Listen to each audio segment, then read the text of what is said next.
மாண்புமிகு உறுப்பினர் அருள்மொழி தேவன்.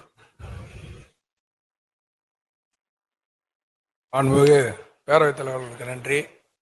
கடலூர் மாவட்டம் வெள்ளாற்றில் கடலில் உட்புகுந்து சேத்தியாத்தோப்பு, புவனகிரி பேரூராட்சி உட்பட கிட்டத்தட்ட 25 கிராமங்கள் புவனகிரி, சிதம்பரம் வட்டங்களில் நிலத்தடி நீர் உப்பு நீராக மாறி குடிப்பதற்கும் விவசாயத்திற்கும் பயனற்ற நிலையில் உள்ளது.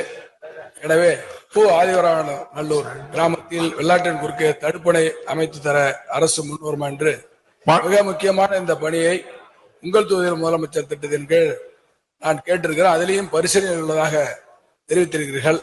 இந்த ஆண்டு இந்த தடுப்பணை கட்டப்படுமா என்பதை தங்கள் மூலமாக அமைச்சர் அவர்களை கேட்டுக்கொள்கிறேன். மாண்புமிகு அமைச்சர், பொதுவாக கடலோர பகுதியிலெல்லாம் கடல் நீர் உட்பகுதியிலே புகுந்து குடிநீரை உப்பு நீராக மாற்றி இருக்கிறது.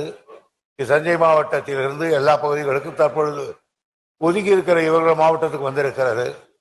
எனவே மாண்புமிகு உறுப்பினர் அவர்கள் அந்த தடுப்பணைக்குரிய விவரத்தை எழுதி கொடுத்தால் இந்த ஆண்டு நான் அதை அதிகாரிகளோடு கலந்து பேசி அதுக்கு வேண்டிய நடவடிக்கை எடுக்கப்படும்.